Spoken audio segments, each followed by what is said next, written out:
Clone Wars was officially announced for its ending. The Star Wars The Clone Wars TV series will be ending. It's official. I found recently that it was cancelled due to new management. I've loved The Clone Wars ever since it began. It's been a fantastic series that has gotten me to be emotionally attached to all of the characters. Probably my favorite television series right now, and it's been a huge part of my life. Star Wars has been a huge part of my life. I mean, The Clone Wars had thousands of followers, and I'm pretty sure all of those viewers want the show back. I know I do. It was so disappointing to think that now this is it.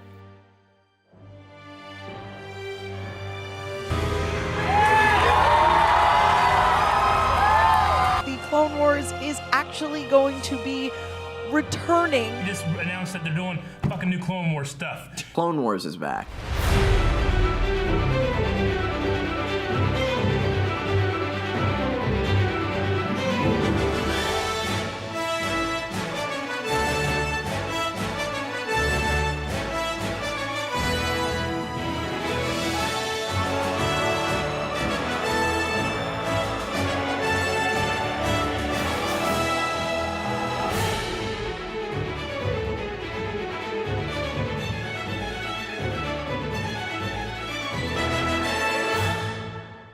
So, Clone Wars Season 7 is approaching, but if I'm being realistic, I probably won't finish editing this until mid-March. New Star Wars constitutes only one thing: a month of prayer to the franchise that is Star Wars. In all seriousness, I've been consuming all the Star Wars content I can get my hands on, which means going back and watching the movies and shows again. Recently, I made my way through the Clone Wars show again, and that show is pretty great. At this point in time, liking the Clone Wars isn't exactly an unpopular opinion, though one day I want to make a video talking about why I like the Disney Star Wars movies. I'm sure that'll go over well. Anyway, I want to look at why Star Wars The Clone Wars is so good, and sometimes why it isn't. When the prequels came out originally, I think it would be putting it lightly to say they weren't well received. The writing can be shoddy sometimes. I don't like sand. It's coarse and rough and irritating, and it gets everywhere. Maybe more than sometimes. The characters are questionable, and sometimes shit just happens for no unforeseeable reason. However, if there is one thing Lucas does incredibly well, it's world building. I mean, Star Wars was his brainchild, and not only did it introduce us to some of the most memorable characters in all of cinema, the worlds and creatures Lucas created were incredibly, for lack of a better word, cool. Nice. Now, hear me out. The stories and ideas that Lucas comes up with are all pretty damn interesting. The problem is, he doesn't quite know how to tell them right. For example, the clones from Attack of the Clones. They're pretty boring and uninteresting and aren't even explored as characters. They look pretty cool and make for some epic action scenes, but there's no character. We don't care about them. They're just a plot device. Enter the Clone Wars. The Clone Wars takes the stories and characters that didn't work during the prequels and reworks them so they work so well it's almost unbelievable. Getting back to the point I was making about the clones, there are so many good story arcs about clone troopers that makes me love them so much more. In fact, I'd say the clones are probably my favorite part of the show. This is an especially good example of just how incredible the storytelling is on part of the writers, if they can take some of the most boring characters and turn them into fully realized characters with their own personalities and stories that revolve around them. More on the clones later. Now, don't get me wrong, I'm fully aware most people know just how good the Clone Wars is. But if you are uninitiated or have never seen the Clone Wars before, I'm going to explain why the show is amazing and why you should go watch it right now. Also, I'm going to try and avoid spoilers, but some might sneak in, so you've been warned.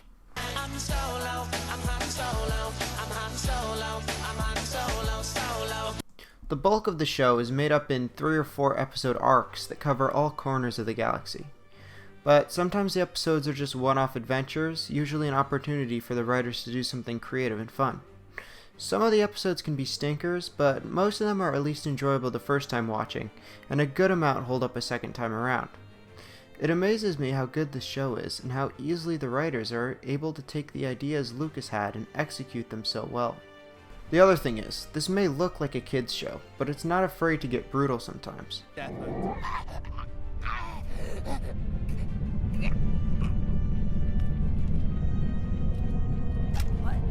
What are you doing?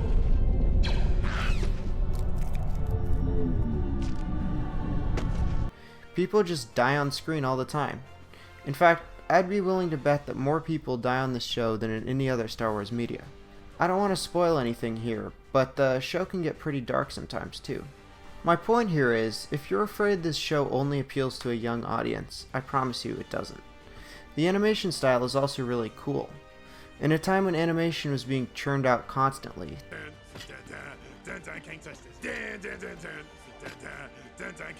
this show manages to stand out without looking too abstract or weird.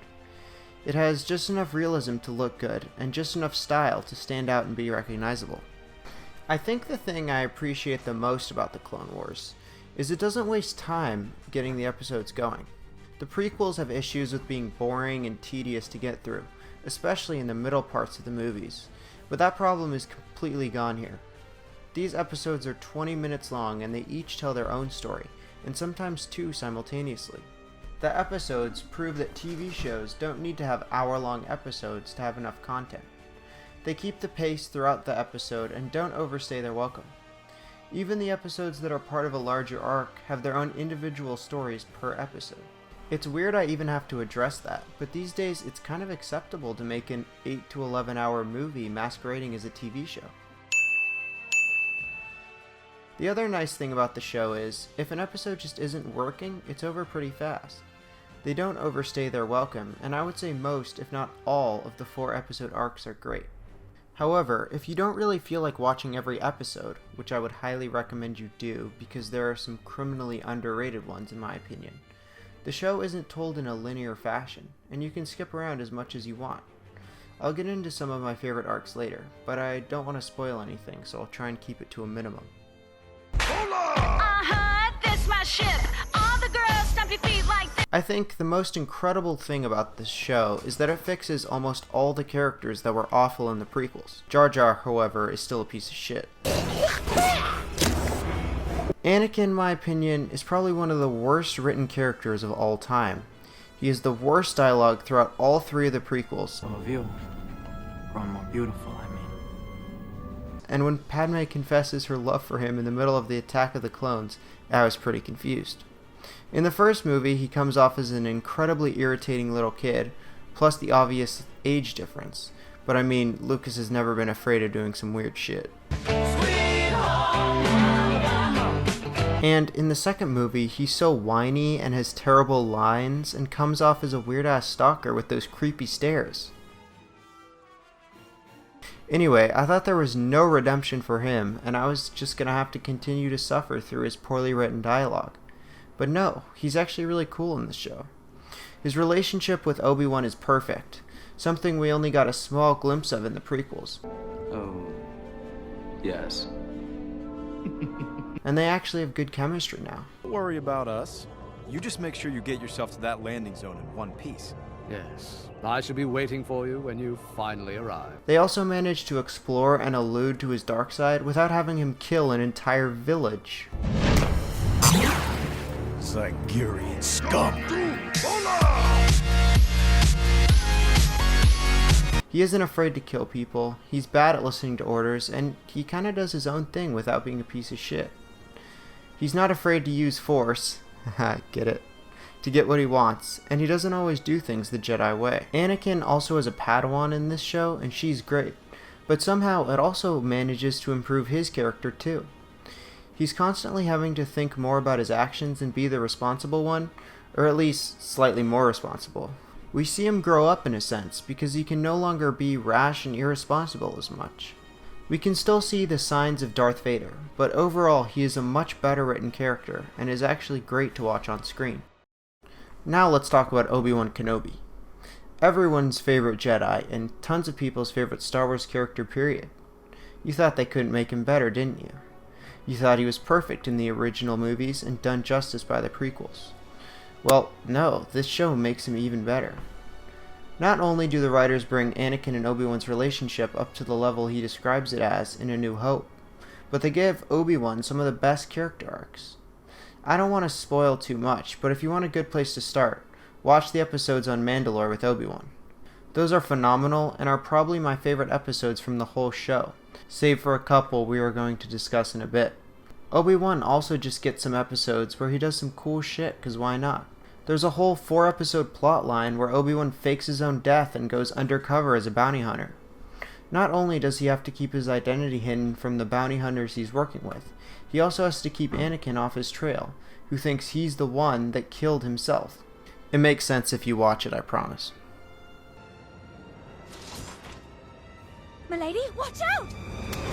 Almost all the other characters are great here too. Padme does a great job, and the episodes they give her show just how similar to her daughter she really was. They also do a surprisingly good job at showcasing Anakin and her relationship without being overbearing. They also have a much better chemistry, and their scenes together don't make me want to curl up into a ball and cry. Clovis, no! They even have episodes where the stress between the two of them is brought to the forefront, as Anakin has to deal with his ever-present Jedi responsibility and Padme's dedication to her Senate duty. They have arguments, but obviously care about each other in a way that works on screen. If you want a good episode to watch about the two of them, I recommend Season 2, Episode 4, Senate Spy. Ahsoka, Anakin's Padawan, is also really well done here, and while giving Anakin a Padawan doesn't seem like it would work very well, it does for the reasons I already gave. However, regardless of Anakin, Ahsoka is still a great character on her own. She is like Anakin in a lot of ways. Brash, unwilling to heed instruction, but over the course of the show, we see her learn patience and other skills Anakin is never quite able to internalize, and led to his eventual turn to the dark side. In a sense, she is like how I imagine Anakin would be if he never did turn to the dark side, and learned to let go of his fear and need to control everything. She is also just a great character to watch on screen. If you want some great episodes with her, I recommend Season 3, Episode 7, Assassin, Season 2, Episode 8, Brain Invaders, Season 2, Episode 11, Season 5, Episode 7, and Season 5, Episodes 17, 18, 19, and 20. Now, we get to the part of the video where I do what I promised at the beginning and talk about the clones. Now, this might get a little spoilery just because I want to talk about specifics, so skip to the timestamp on screen if you don't want any spoilers. But I'll try my hardest not to spoil too much.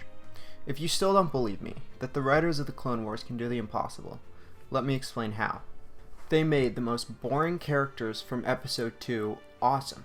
Not only are these guys cool as hell, the stories and episodes throughout the show that center on them focus on the theme that was severely missing from the prequels and made the clones boring characters. Identity. There's not much to look at here, sir. We all share the same face. In fact, the very first episode of the show centers on Yoda and a squad of clone troopers. In this episode, the most important takeaway is that all clones, like living beings, have a connection to the Force. It makes them feel like individuals and not just weapons of the Republic. In fact, that's a common theme throughout the series. Most of the clone-centric episodes focus on clone troopers dealing with identity. For example, one of my favorite episodes focuses on Captain Rex, the clone that serves under Anakin, who gets injured fighting General Grievous and finds himself in the care of a deserter clone. The episode is incredibly interesting because Cut Lawquane, the deserter, brings up some fairly good points about clones. The main one being, they never got a choice to be soldiers. They were born and bred that way. Cut chooses to leave the army after seeing some horrible things happen, and he's able to teach Rex, who is a die-hard soldier at the time, that just because you don't want to fight doesn't mean you're a coward. To each his own. That's what I always say. What does that mean, Daddy? It means you can do anything with your life that you want to. There is another great episode along a similar premise. Rex and Cody, Obi-Wan's commander, have to find a traitor in the midst. I won't spoil it for you, but the traitor does make some compelling points about clones and why they were created. The show also spends a lot of time focused on Domino Squad, a clone unit, as they make their way up the ranks and throughout the war.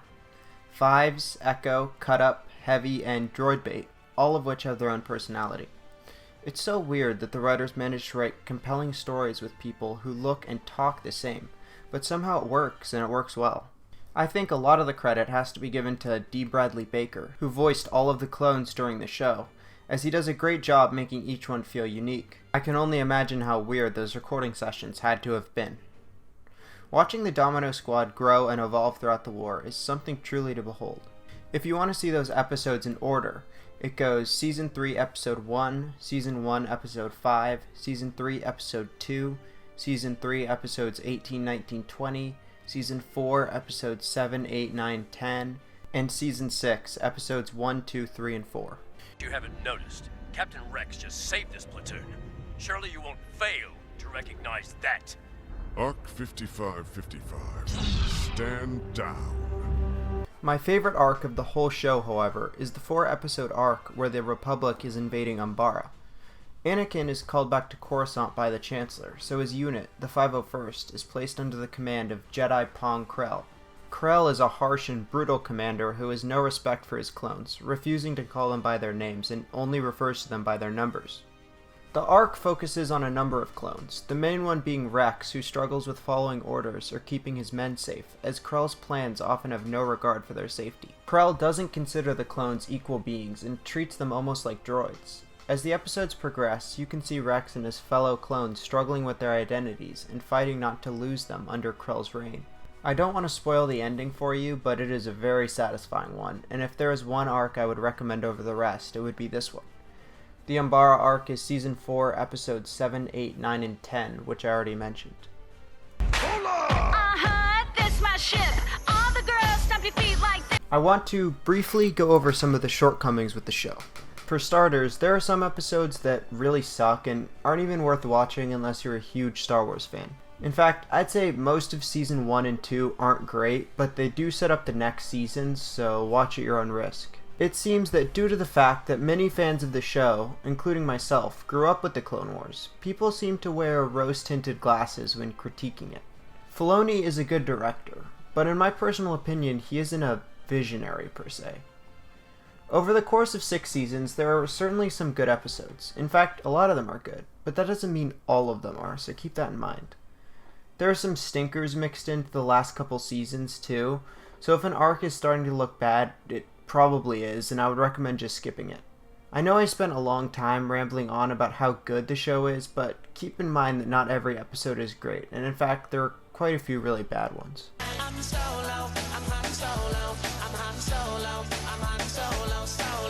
I started production of this video essay in November, and because I'm very lazy, I'm only finishing it now in late April. So I wrote this part in to give my thoughts on Season 7 because most of this was written before it was even out. I think the best description is that Season 7 feels like the Clone Wars was never really cancelled in the first place. It's simply just more Clone Wars. The first arc, The Bad Batch, is great and serves to reintroduce the world of the Clone Wars to viewers, along with a fun little adventure with clones and Jedi alike. It's fun to watch, even if it drags a little bit in the middle. The second arc, Ahsoka's Adventure, is not quite as good. I understand why Filoni chose to do this one instead of the other unfinished arcs, like Cad Bane vs. Boba Fett or the Crystal Crisis on Utapau. He wanted to explain how Ahsoka ended up back with the Jedi for the Siege of Mandalore. The problem is, while the episodes do address some interesting ideas, like the Jedi turning a blind eye to slavery and how they don't consider the lives of civilians as well as they should, it feels like Filoni didn't go in depth with the ideas presented. It could have been a really cool deconstruction and critique of the Jedi Order, but instead it's just a mediocre adventure with Ahsoka that really starts to drag in the middle. Now, Season 7, Episode 9 is where things really pick up. That episode was probably one of the best in the entire show so far. Not only did it start with the Star Wars movie music and a sexy new model of Grievous, it opens with a bang and keeps the momentum all the way through. It's truly the arc we've been waiting for the whole time.